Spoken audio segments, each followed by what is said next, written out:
Welcome to the webinar. I'm Lori Burns, an EAL support specialist. This webinar is part of the Language for Job Readiness series.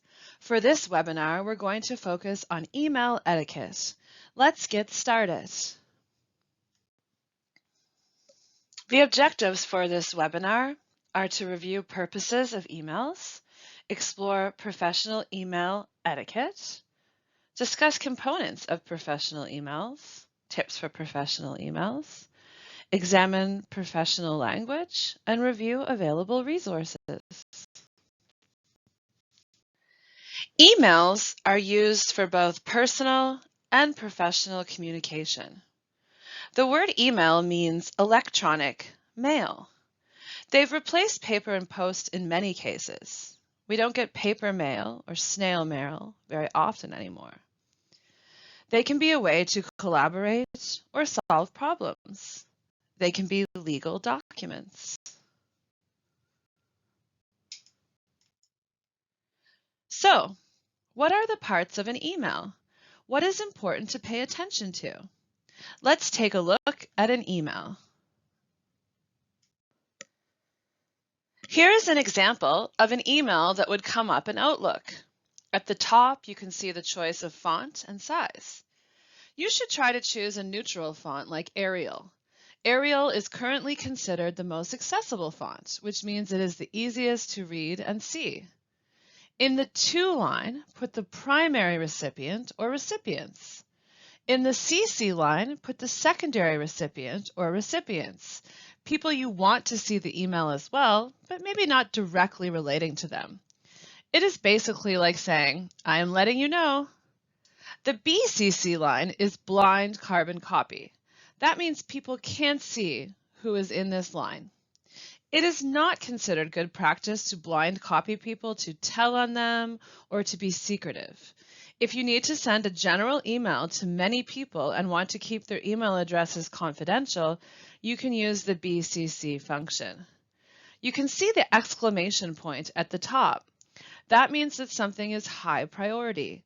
Don't use this function on an email unless the content email is actually very important or high priority. Similarly, the arrow that is under the exclamation point is used to indicate that an email is low priority. This can tell the receiver that they don't need to pay attention to it right away. In the subject line, write a meaningful subject line, giving information about what the email is about. Be concise, don't make it too long. In the main section, you put the email body. Think about who you are writing to and why. Make sure you include only the necessary information in the email. Employers and workplaces are busy. A long email can be stressful and/or difficult to get to in a timely manner. If it is a long email, think about whether or not it would be better to have a meeting with the person or people. Always use a greeting like hello or dear, and use a closing like sincerely or warm regards. Some emails have a signature, and you can see the example of a signature here. Some companies have a specific signature template they want you to use. Some other important tips include making sure to proofread before you send any email and being careful with humor. That can be difficult to understand in an email. Sometimes jokes, when written down, aren't as funny, and sometimes they can be. Have a professional email address. Don't have nicknames or inappropriate things as part of your email address. Avoid hard-to-remember email addresses, e.g. 95T973564XX76@gmail.com. This would be easy to make a mistake with or have room for error. Know your audience. Use the right tone, formality, and language. Use CC effectively. Avoid copying up. Don't try to CC someone with the idea to get them in trouble. Use important sparingly. Make sure that something is important if you make it important. Don't use important or the important button all the time, just in really important cases. So what is good etiquette? What does the word etiquette even mean? Etiquette means the process or politeness of something. What do you think about when you think about good email etiquette? What are the things we should do and things we should avoid when writing emails? Good etiquette means thinking about what you are writing and making sure to plan it out a bit. Use a meaningful subject line. This helps the receiver know what to expect and can be helpful if they need to find the email at a later date. Plan your writing. Who is your audience? Do you know the recipients? What is your message? What is your intention? Do you need a response by a specific time? Think about the purpose of the email. Are you trying to get a job?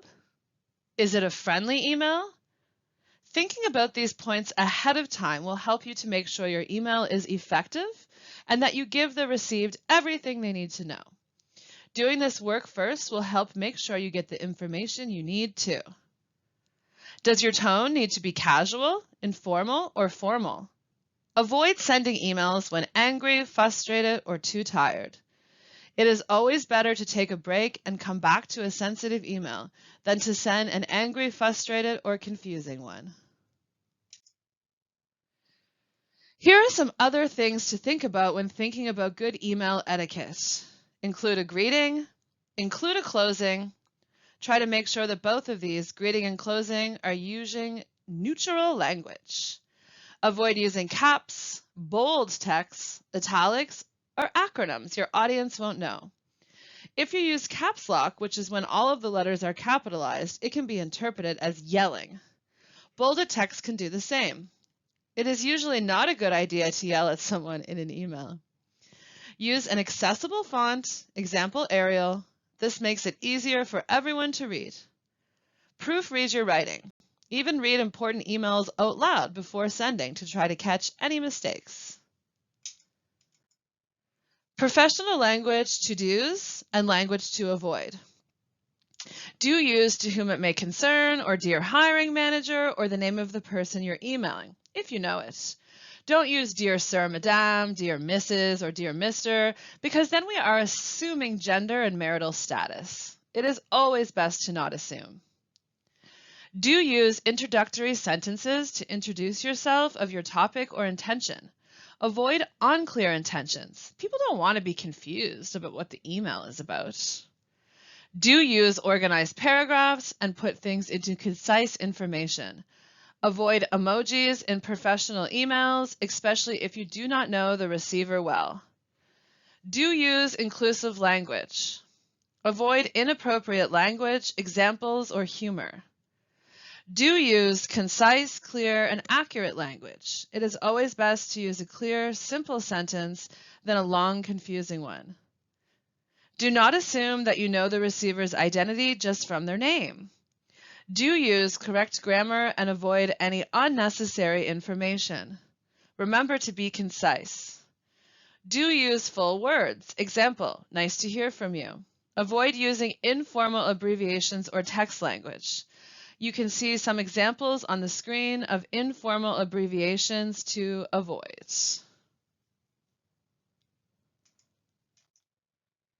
There are many available resources for NSCC students. Please take some time to explore them. Visit the NSCC EAL page to view the schedules for upcoming EAL webinars, to book an appointment with an EAL support specialist, and to use the EAL guide for additional resources to help increase your language learning. You can find all of these resources on the Learning Supports Connect page and link on the screen. Connect is NSCC's intranet and requires your NSCCW number and login. References.